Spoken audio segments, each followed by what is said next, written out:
state your name and the year and date of your birth. My name is Norma Cohn Mandelman. I was born January 16th, 1932. What is your first memory? My first memory is I don't remember exactly how old I was, but I do remember cutting out paper dolls. That's what I remember. Explain what a paper doll is. Came in a book, and you cut them. There was like two figures, and you cut out the Outfits. pages, and then you put the clothes on the dolls, and that we play with it. And they were little thin pieces of cardboard. Yeah, they were like pieces of cardboard. Yes. Who is the oldest relative you remember, and what do you remember about him or her? The oldest relative I can remember is my great uncle Nathan. That was the tante's husband. I remember him being a very, very kind and gentle person. He would hold me on his lap, and he had no hair, but he'd give me a comb that I should comb his hair. He had like 3 strands of hair, and I remember him doing that, and he just said he wouldn't move. How did your parents meet? My parents' name? No, how did they meet? They met at an organization that was made for people coming from other countries, and they both came from Russia, although my mother was born in Milwaukee. And they met there, and then he asked her out, and that was the beginning of the story. What are your parents' names? My parents' name was Clara Kearns Cohn, and my dad was Jacob Cohn. How many siblings did each one have? I didn't hear you. How many siblings did you have? There were 3 of us, 2 brothers. Both of them were younger than I was. I was the oldest. And what about your parents? How many siblings did each of them have? My dad had 5 brothers and 1 sister. My mother, I really don't know how many siblings she had. Real quick. Want me to just take the Kleenex quick? It's in the shed. I don't want you to... Oh. Yeah. It's all good? It's her con. My one. Okay. Tell me about your childhood home.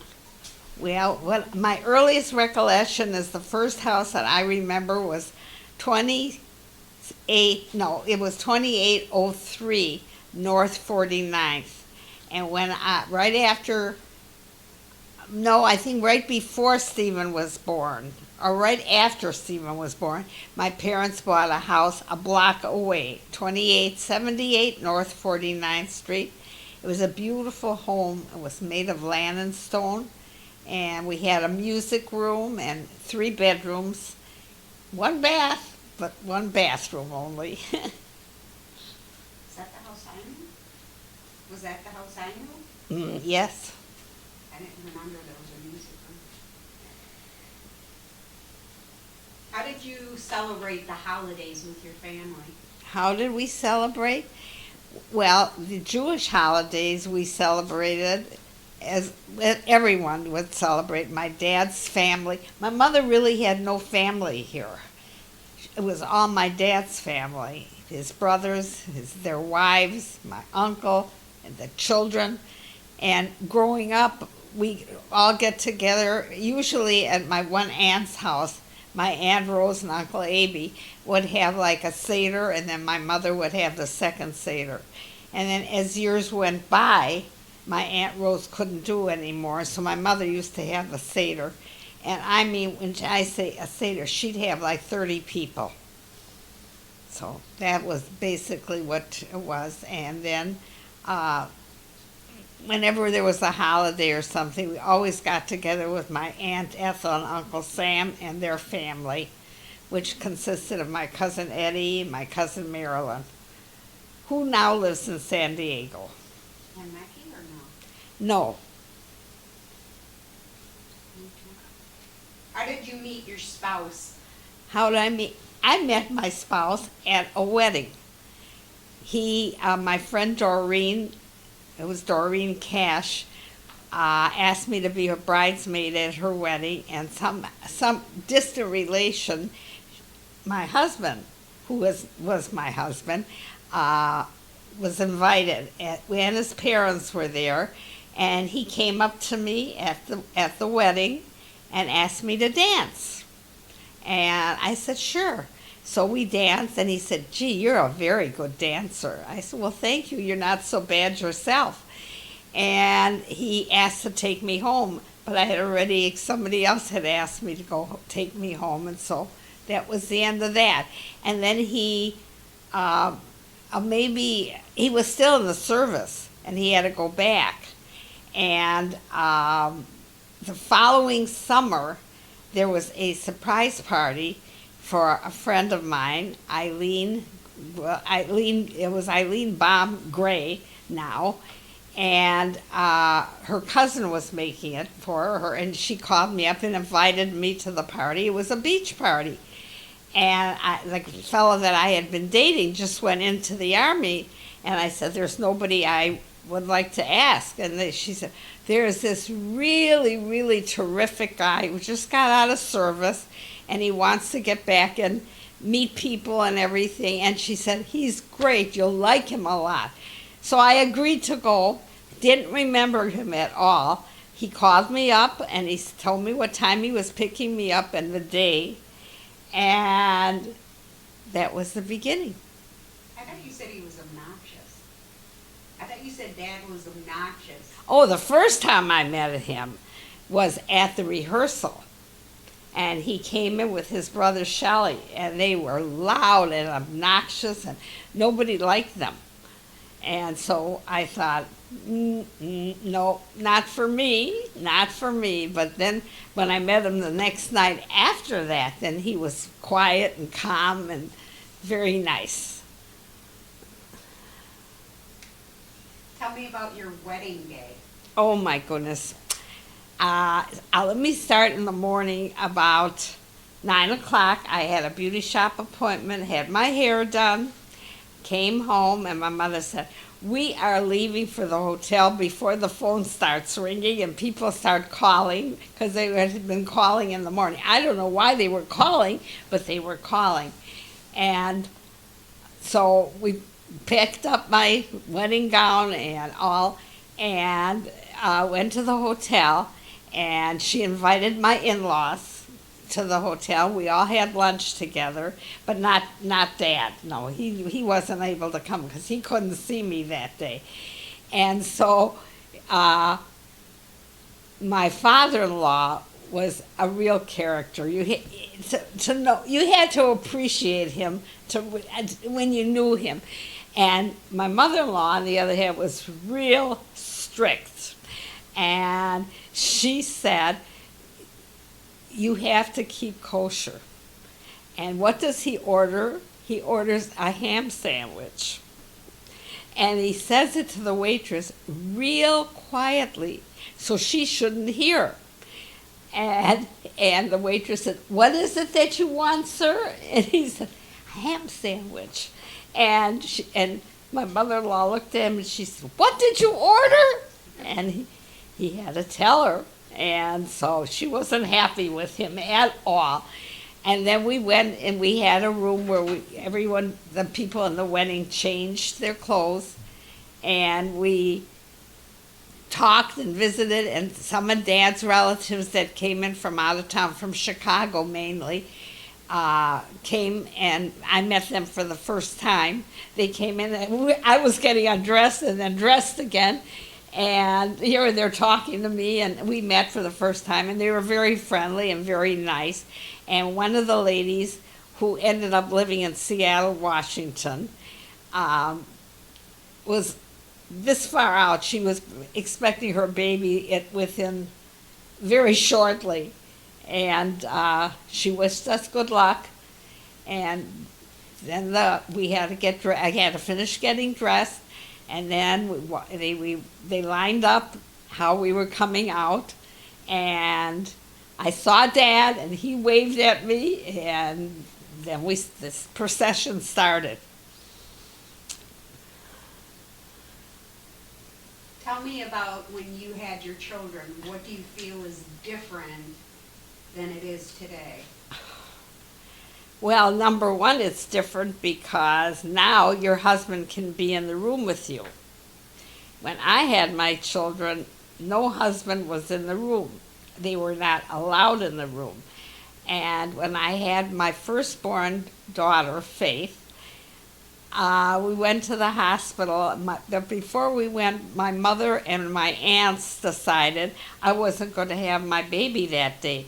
And they made me walk from the living room to the kitchen in my mom's house, back and forth for hours, back and forth. And pretty soon I couldn't stand up anymore. And my husband said, I think I better call the doctor.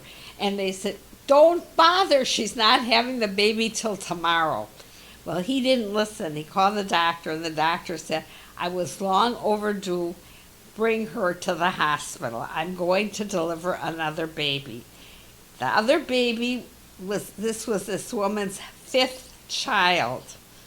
But he had to deliver me first. I was in the hospital an hour and a half. And my second one and my third one was the easiest, I must say. And the best. I don't think so. And then when I had Michael, he was the hardest one for me to have. Took the longest and just was the roughest one for me.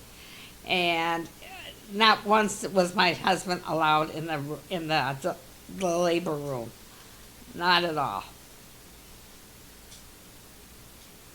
So, do you have any memories of when you were raising your kids? Oh, I have lots of memories of raising a my few. kids. Let me explain to you. I have a daughter named Sue who did, I think, made history, let's put it that way. She took stuff. She ate everything in sight, everything in her mouth. She took Finish, which is crystals, that she poured them into a dish, and she's eating it, and her bottom lip is growing down to her chin. And I called my pediatrician, and he said to me, I never heard of a child doing that. I don't know what to tell you. So he says, call the Poison Control Center. And from that day on, they knew my daughter, Sue, by a first name basis. All I had to do was say, I'm Sue's mother. What did she do? What did she take? I could make a list of things she took. Describe your first job. My first job, I worked in an insurance office. I was a receptionist. I answered the phone. I set up appointments. And it was an easy job. I enjoyed it. And Do you remember how much you were paid an hour? oh no, I don't. I don't remember how much I was paid at all. That I don't remember. It was not an enormous amount. I mean, I lived at home, so I didn't have to pay rent or anything like that.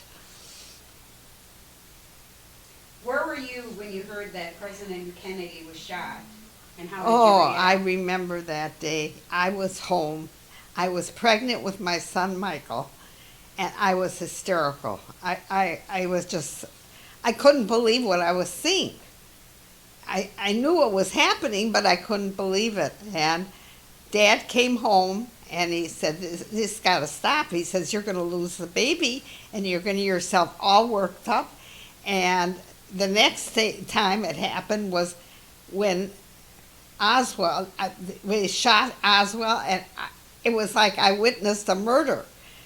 And I called Dad at work, and I said, I just witnessed a murder. And he says, what are you talking about? And I said, Oswald was shot. And very upsetting. It was a very upsetting time for me. Do you have any nicknames? Do I have a nickname? Nana, which is a very favorite name for me. Weenie? Luzwina? Luzwina. That's my daughter Sue saying that. What did your parents call you? Norma. No nicknames? No nickname. Were you born in Milwaukee? I was born in Milwaukee, Wisconsin at St. Joseph Hospital.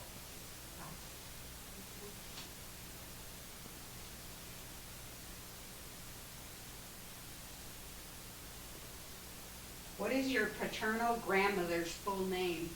My paternal grandmother, phew, I don't really know. I don't know her full name. Do you know any of your grandparents? Well, she was married to a Cone, or Kagan really, but they changed it to Cone when they got to this country. She died. I must have been 2 or 3 years old when she died. Hmm. So I don't really remember her. And I never met my mother's mother. That was, no, your father's mother My was Mary. Mary, yeah, Mary was her name. And Grandpa's name was Michael. But I don't remember her full name. Do you have any memories of either one of your grandparents? No. They both had died when you were young? My grandfather died before my parents were married. My father's, I'm talking about. And my grandma died, I was like 2 or 3 years old. I never met my mother's parents at all. So there were no memories there because we were told by my mother that my grandmother was killed by the Nazis, which wasn't true. And my grandfather was killed before my mother came back to this country. Tell me about your parents. My parents, my mother was an angel. She was very good to me.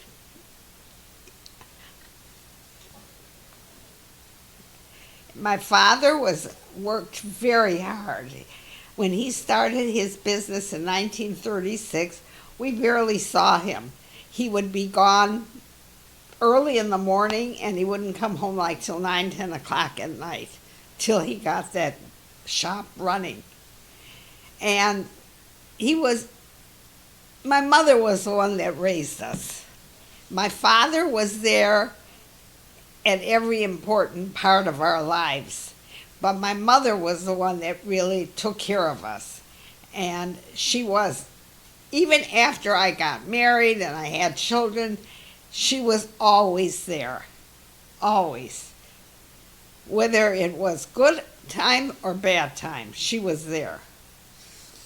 Tell me about your in-laws. I could tell you stories upon stories. My mother-in-law, my father-in-law was extremely easygoing. He was just a joy to be with. He really was. My mother-in-law, on the other hand, was very strict. I mean, very. And her belief was nobody could do anything as good as she could, whether it was painting her house or making a dress for one of the kids or anything. She could do it the best. And I remember one incident that she decided that Dick and Frank should help her paint her house.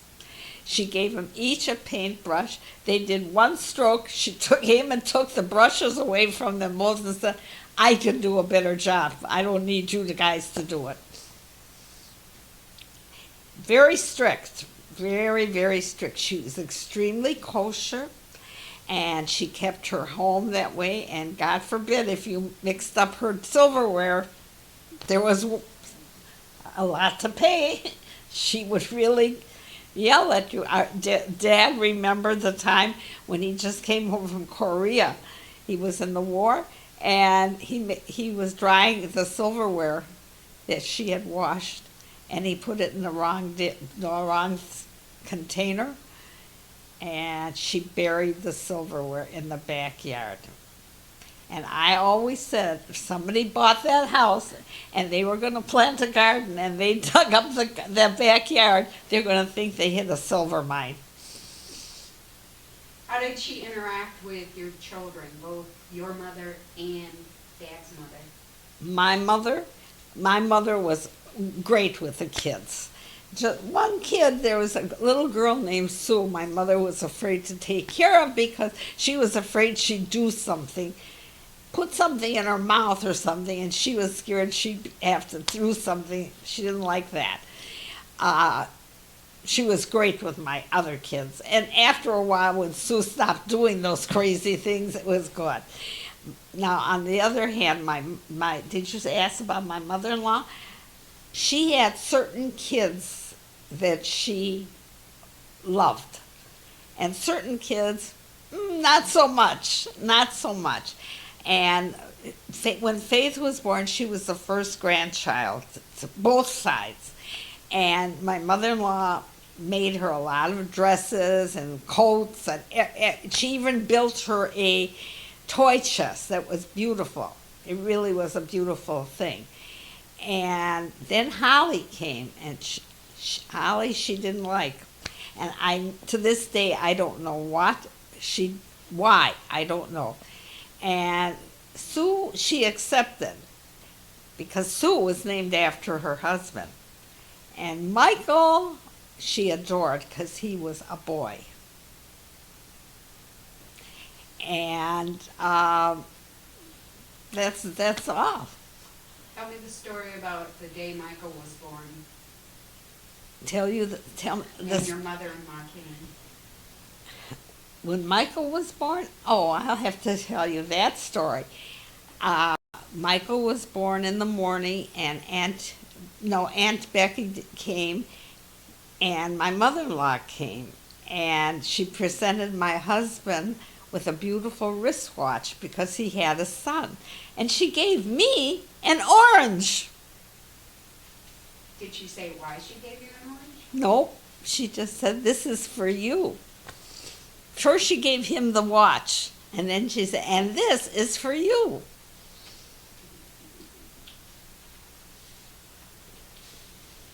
Who was your best friend as a child? As a child, I had a girlfriend named Naomi Bellman, and we were very good friends. And then when we were, I think about 13, her family moved away to another state, and I don't remember even what state. But I did get to see her in 1964. She came back for a visit, and somebody had a gathering for her in that afternoon, for an afternoon. And I remember Grandma Cohn came and babysat the three of you, and Michael was an infant then. And so I was able to go to this get together and visit with her. But I haven't seen or heard from her since.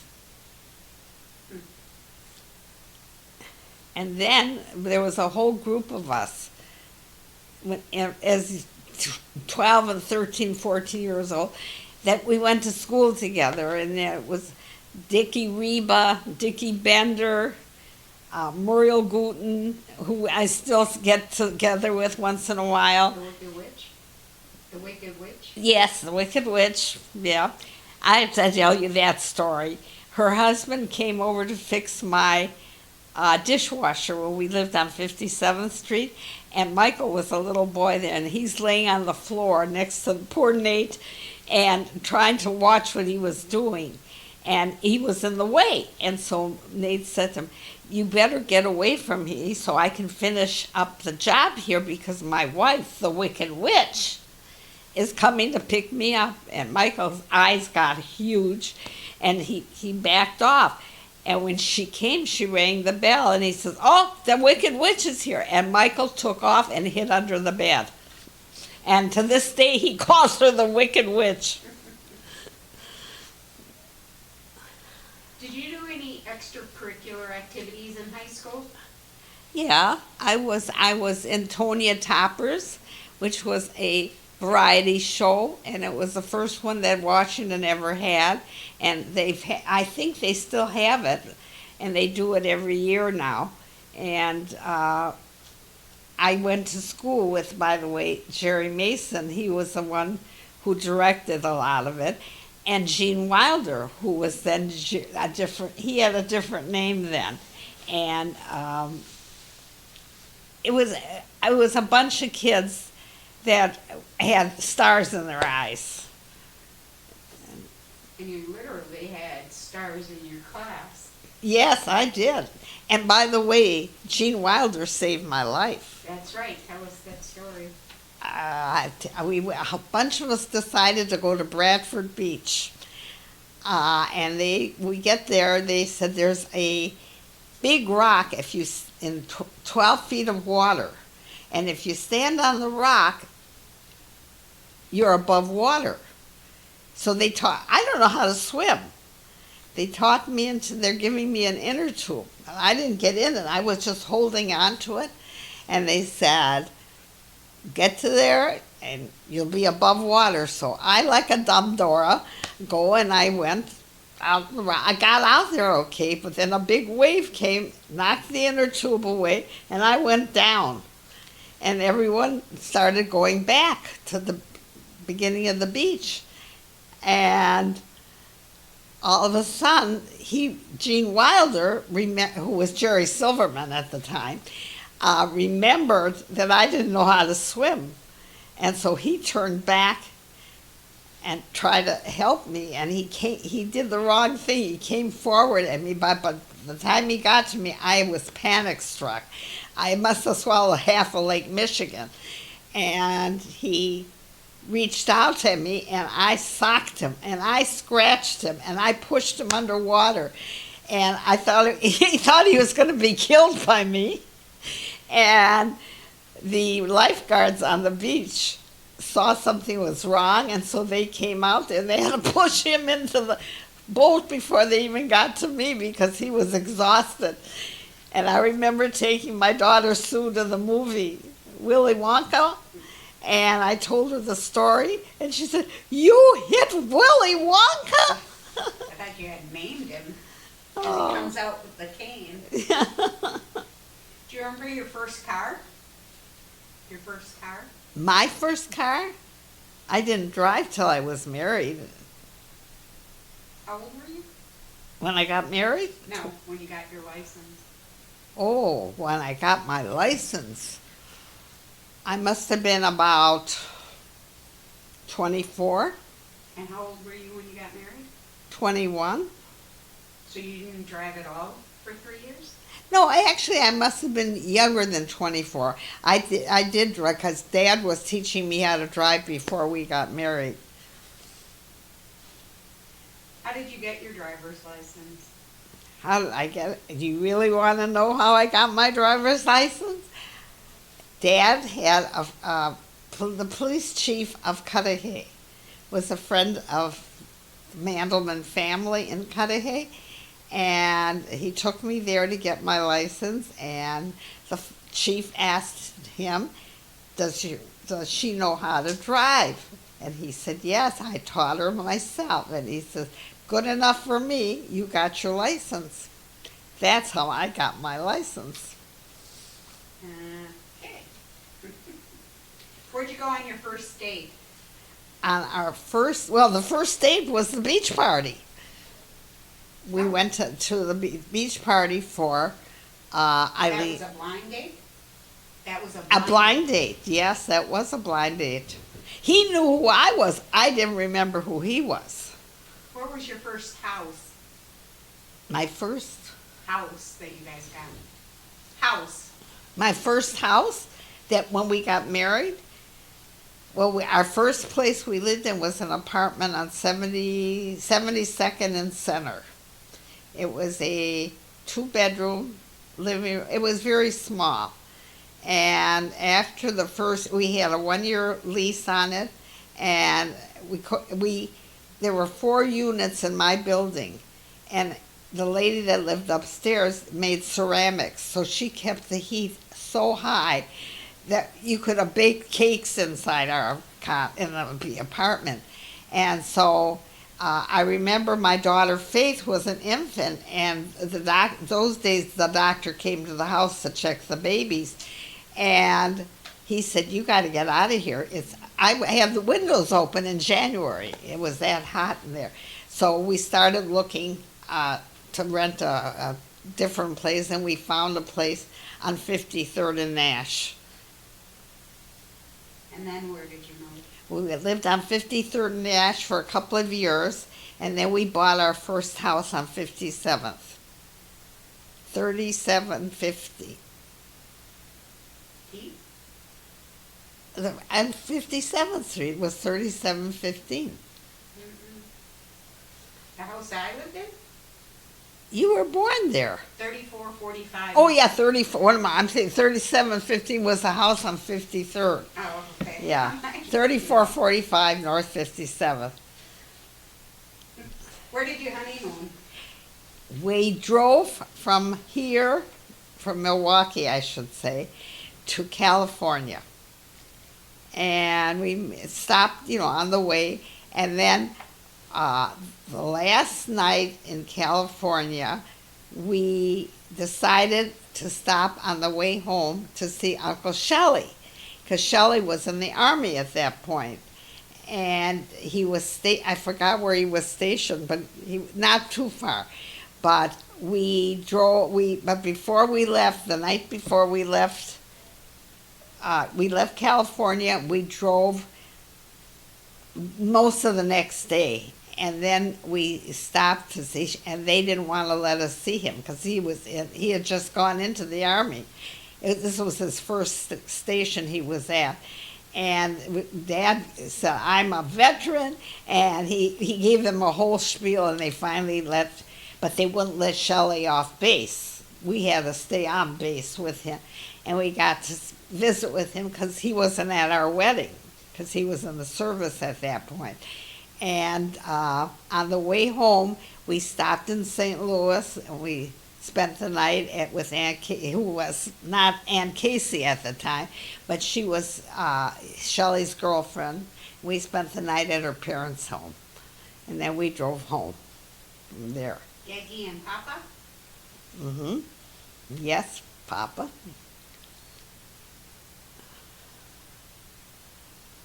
When's your anniversary date? What's your anniversary date? Anniversary date, June 28th, 1953. What's your favorite memory of your husband? There were so many. I loved dancing with him. He enjoyed dancing. I enjoyed dancing. And that was one of my favorite things. Do you have a favorite book? No, I enjoy reading, though. I've been reading a lot of detective and mystery stories and stuff like that. But I do enjoy reading. It's very relaxing, and I do like to read. And by the way, in this condo that I live in now, we pass books around. And so I have a stack of books that I've not even read yet that I'm still working on. What's your favorite song? Ooh, my favorite song. Wow. I can't even think of what my favorite song was. What was your song from your wedding that you and Dad danced to? I don't remember. I don't really remember what we danced to, but I do remember some of the songs that they played as we were walking down, the aisle and stuff. But I don't. What were they? Can't even begin to tell you. One of the songs that they played, I remember, is I'm trying to remember the name of it. I can't even remember the name of it. I know what the answer to this is, but I'm going to ask it anyway. What's your favorite sports team? Oh, come on now. You have to ask me that. I'm a Packer backer all the way. What's What's your favorite color? Blue. Is there a reason? No, I just always liked blue. What's your favorite drink? I'm not much of a drinker. It could be iced tea, it could be your... Oh, you mean that kind of? I like tea. I do like tea. I like iced tea. What's your favorite vacation you've been on? My favorite. Vacation. Where did I go? Is that what you're asking me? I think my favorite vacation is when we went to California on our honeymoon. What did you do there? Oh my God, we did so much stuff. The theater where they have all these stars. Grauman's, yeah, that theater. We went there. We went to a nightclub there. We saw Peggy Lee. Harry Riddoff, who was a business associate of my father's, had an office in there, and he arranged for his secretary to take Dad and I out to a nightclub, and we got to see Peggy Lee, and it was very exciting. Didn't you have tarantulas in your hotel room? Pardon? Didn't you have tarantulas in your hotel room on your honeymoon? Matt? Big spiders? Oh, that night. That was the last night we spent. We had left California and spent the night where Uncle Shelley was stationed. And we spent the day visiting with Uncle Shelley. We came back to our room. It was like it wasn't even in a hotel. It was like I don't know what you even call it. It was just a room. And what happened was the air conditioning wasn't working. So he goes to the manager and wants to know why the air conditioning isn't working. And I went and I looked at something in my suitcase, and I looked down, and there was this big, horrible looking spider. Now Dad comes back, and I can't even tell him. I'm going, and he says, talk to me. And he said, what's wrong? What happened here while I was gone?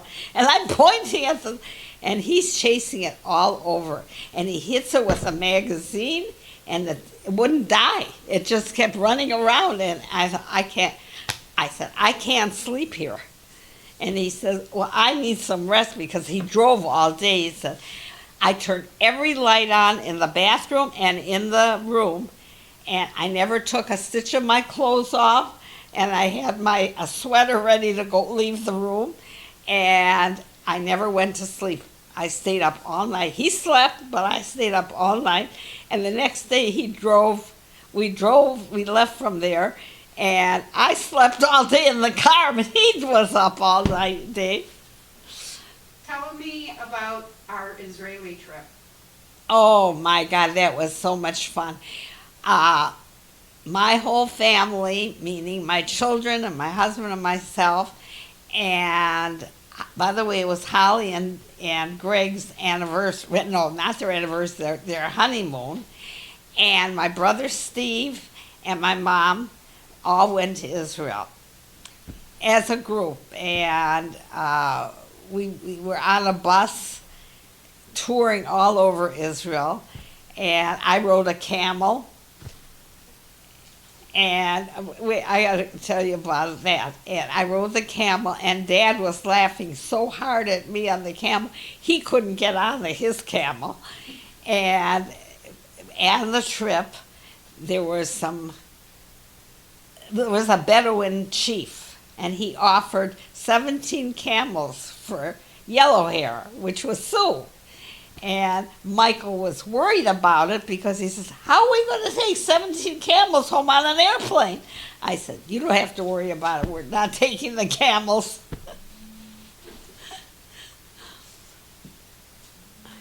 What has been the greatest lesson you've learned in life? I think the greatest lesson I learned in life would be, don't feel sorry for yourself. Other people have a lot more trouble than you do. And if you want to be helpful to others, that's great because that's the best thing that you can do for yourself and for the others. I do volunteer work and I get great joy from it. I help people that are in a nursing home and it makes me feel so good. What advice would you give your grandchildren? What advice would I give my grandchildren? Be happy. Enjoy your life. Tell me about how many grandchildren do you have and how many great-grandchildren? I have 10 grandchildren and I have 8 great-grandchildren. And let me tell you, they're adorable. What is your best characteristic? My best characteristic, I don't know what my best characteristic is. I think I'd have to leave that to somebody who know me. What do you feel is your biggest success? My family. My kids. What's your biggest fear? My biggest fear is I don't want to suffer. Is there a wish that you wish in your lifetime you could accomplish? That could have happened? No, I think I've had a great life. I had a wonderful husband.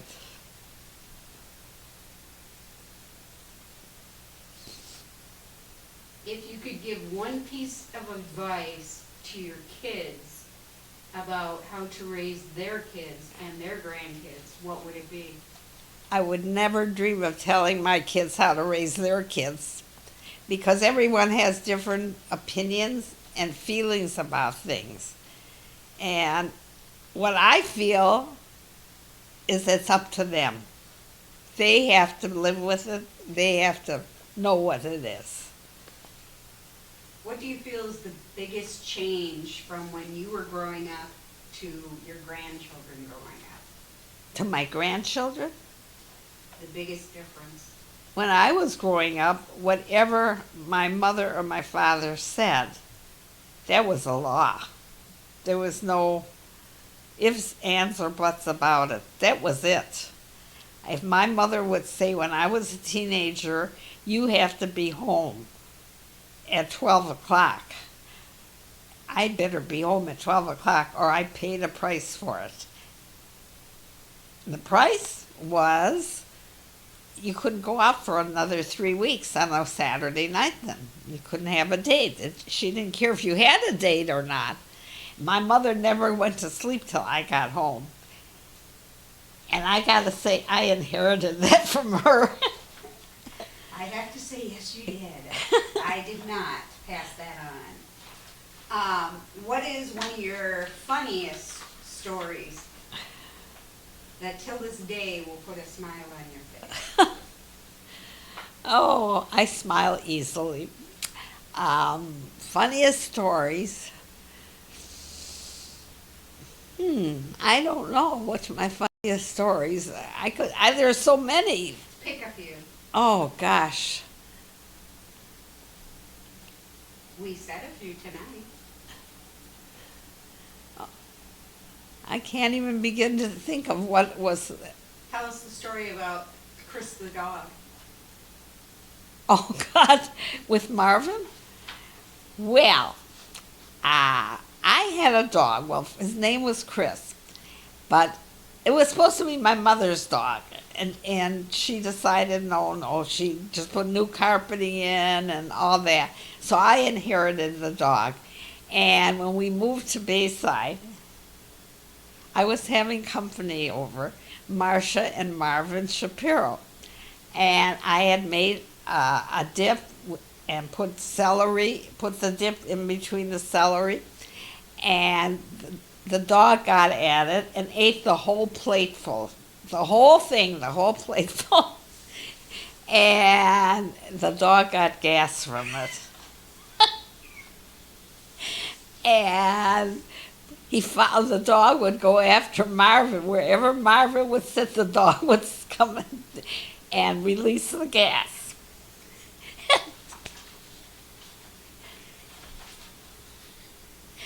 And Marvin would get up and move to another chair, and the dog went with him. And then he'd move to another chair, and the dog went with him. And meantime, Sue and Michael are laughing hysterically, and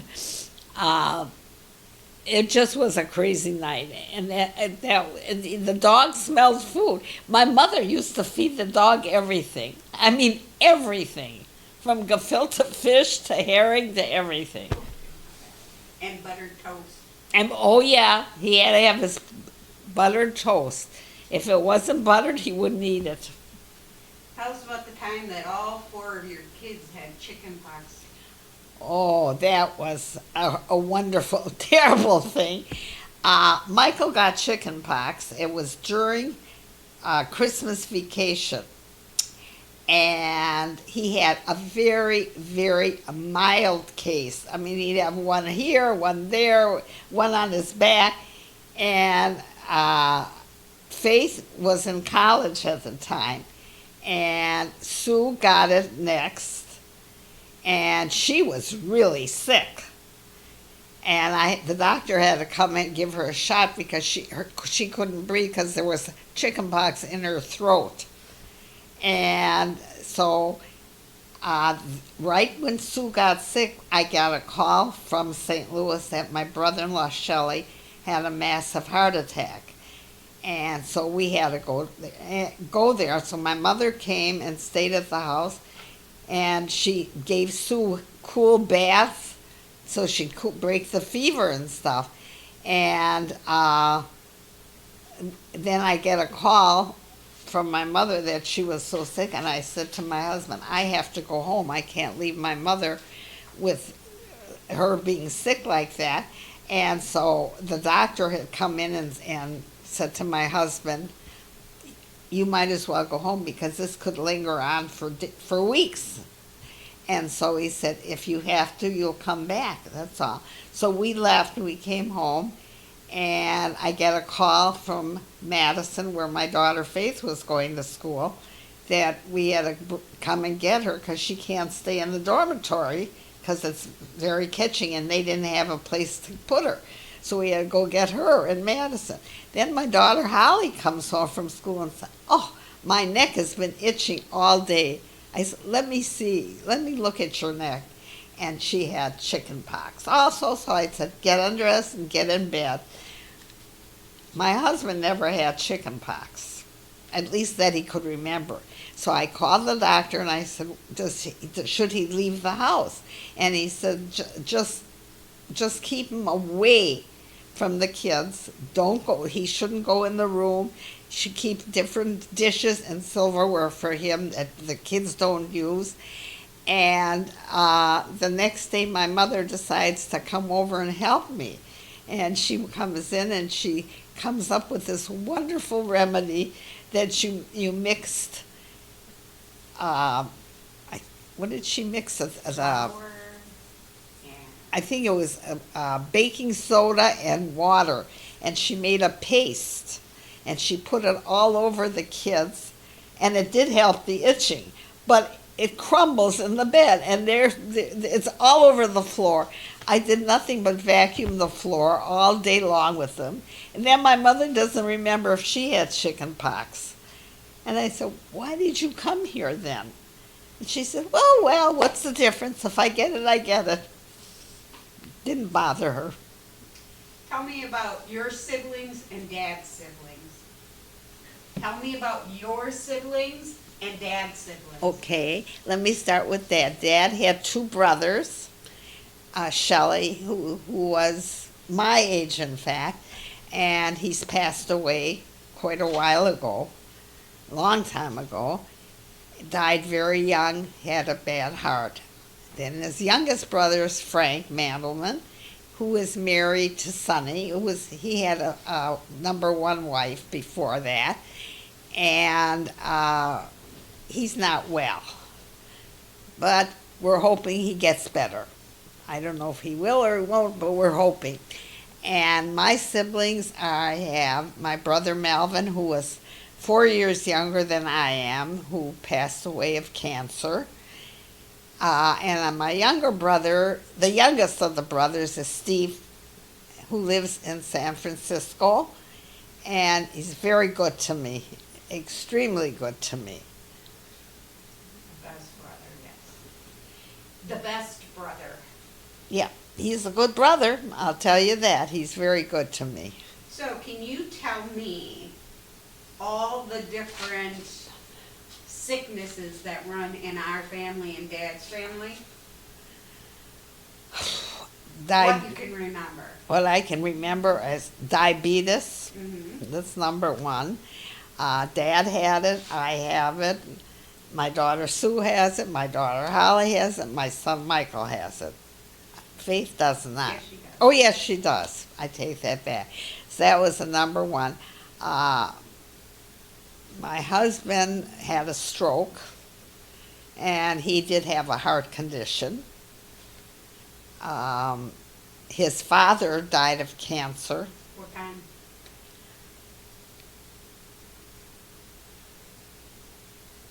I don't know. Lymphoma. Lymph cancer, yeah. Lymph cancer. My mother-in-law passed on from, I think, a form of cancer also, but I don't know. Colon cancer. Colon cancer she had, but I don't know if that's what she passed away from. On my side, my dad had a bad heart, and that's what he had. My mother lived to be 94 years old, and she had a horrible disease. And it was awful to watch, to see her go down a hill like that. What did she have?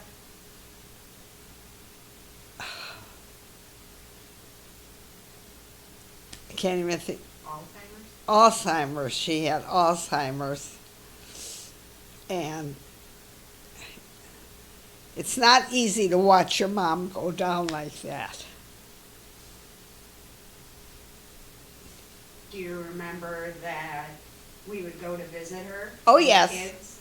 Oh, yes. And I remember the neighbor that was in the next room to her was this little old lady who swore like anything I've ever. I mean, I couldn't believe it was coming out of this little old lady's mouth.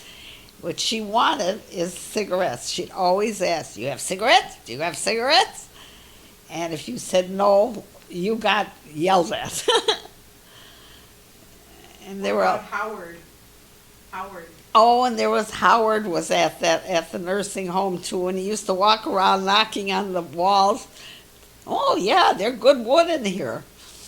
And then one day, I come there and I get called by the nurses. Your mother has to stop doing that. And I thought, what did she do now? She went into Howard's room and took all his things out of the drawers and put them in different drawers and arranged this whole thing different. Now here comes his wife with his clean clothes that she had washed, and everything's not the way it was. She left it. And so she complained to the nurses, and the nurses knew right away who did it. So I said, Mom, you can't go in there anymore, and you can't do that. Such a slob, she said. Oh, yeah. Do you have a favorite memory of your mother? Oh, I have many, many, many favorite memories. Tell us a couple. Well, I remember on my wedding day how she just was beaming. She adored my husband, and he loved her. I think he loved her more than he loved his own mother, tell you the truth. And when we'd come see her, I used to go there every day. And at night I'd go back with Dad. And when she'd see him, she'd light up. And for a long time, the nurses there used to think he was her son and I was the daughter-in-law, because she just lit up when he came. And one of the funny stories at the nursing home was on St. Patrick's Day. One of the ladies who she became friendly with had a daughter and a son-in-law that used to come see her, and we got to be friendly with them too because I saw them every day. And on St. Patrick's Day, they brought the mother some beer. The mother liked the beer. And they offered my mother beer, and I said, no, my mother doesn't drink beer. And she took the beer, and she drank the whole bottle down. That was a funny memory of my mother. As that, there were many funny memories there. No. Do you remember when I went with Maisel on her last trip? Oh, yes, I do. I remember that you were meeting Stephen. Yeah. And I remember you went to Las Vegas. Mm-hmm. And I remember she walked out in her nightgown, or she tried to walk out. And that when you were at one of the night spots, that this man tried to make out with you, and she yelled at him, she's only 13 years old. I was 13 that whole entire trip. Can you tell me about your memories about when your children started having children? Oh, yeah. When my kids started having kids, well, my oldest granddaughter, she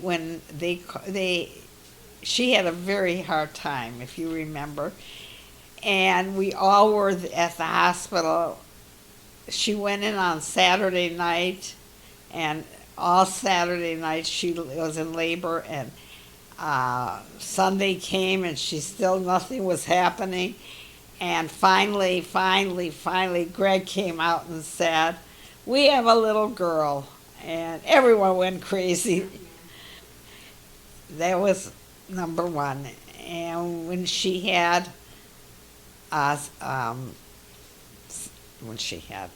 Samantha, things went a lot better and a lot faster and a lot easier.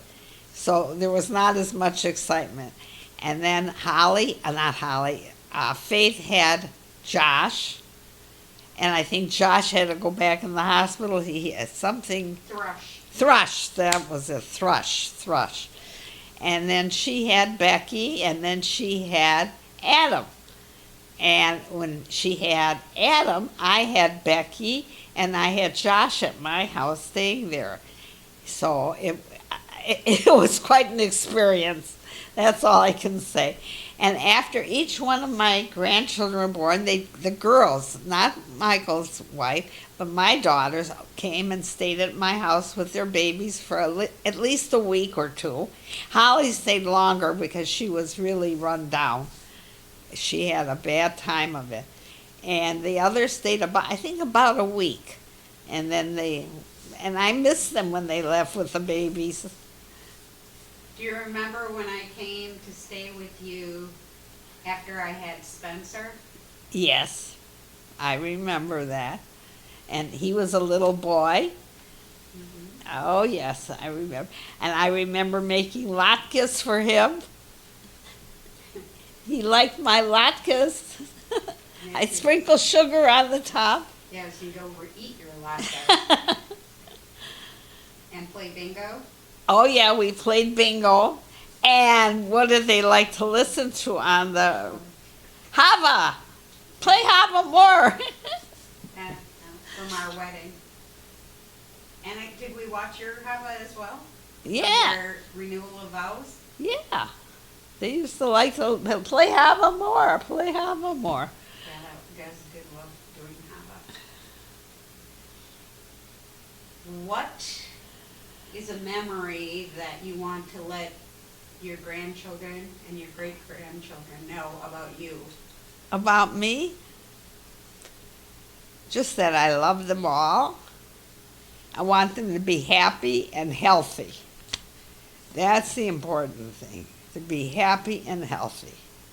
Or healthy and happy, I should say. And tell me about you.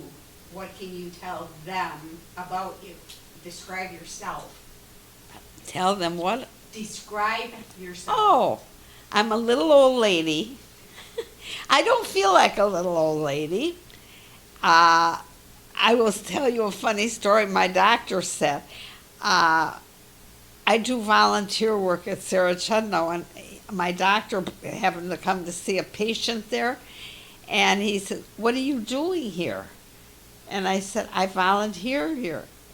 And he looked at me like I was out of my mind, and he said, "You do volunteer work here." He says, "There are people younger than you are, and you're helping them."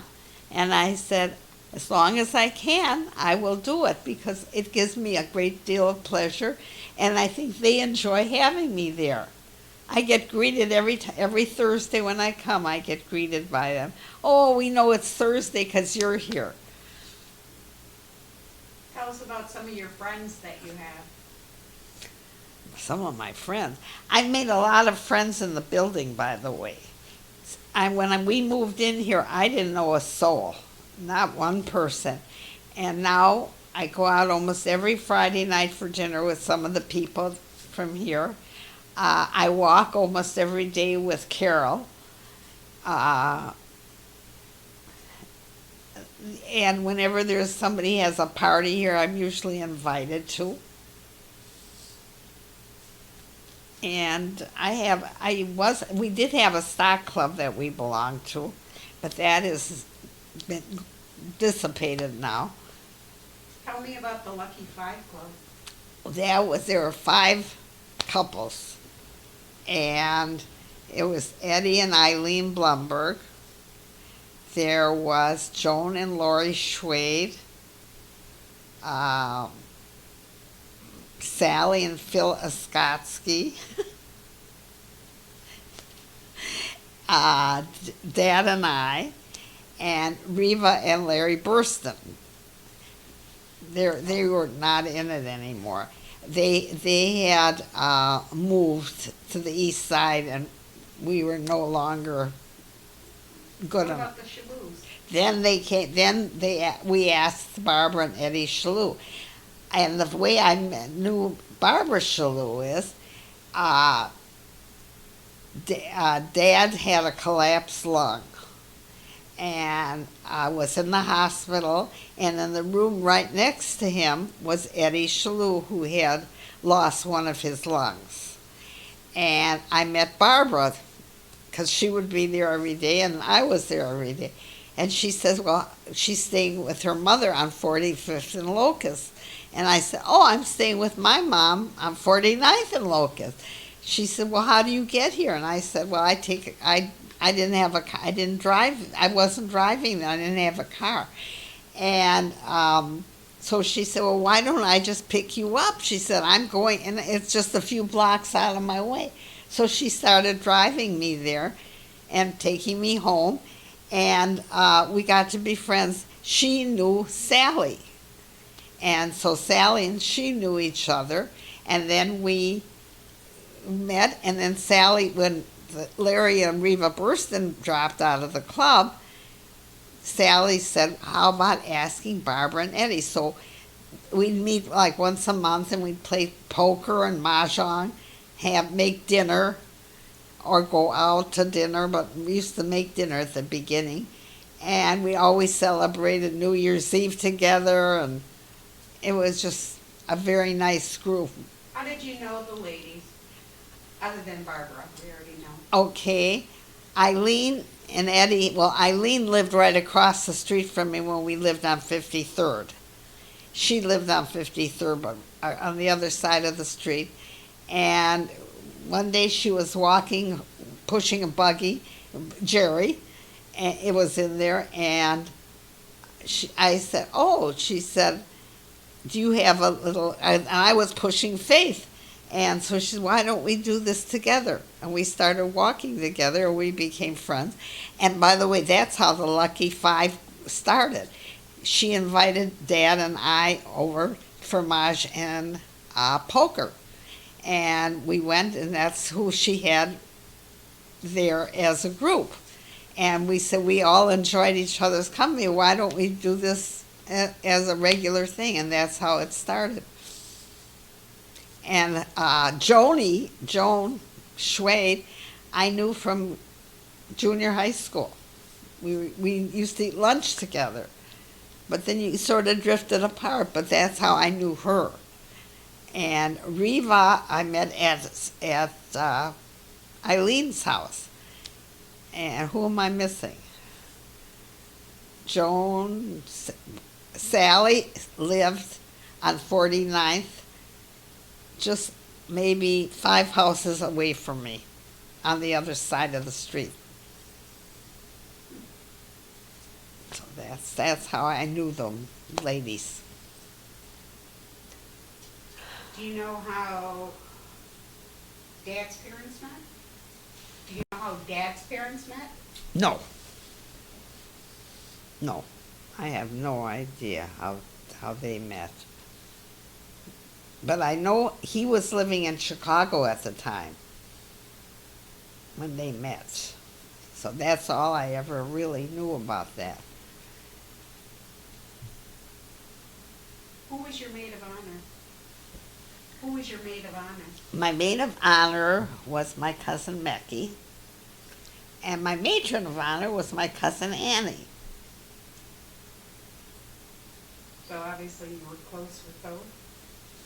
You were close with both of them? Oh, yeah. Well, Annie sort of invited herself in. I was close to her, though. But she sort of invited herself in.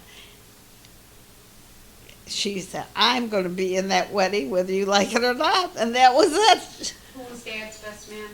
Dad's best man was Uncle Frank. And didn't you have Aunt Casey stand up as well? Aunt Casey was in my wedding. Yeah, she was a bridesmaid.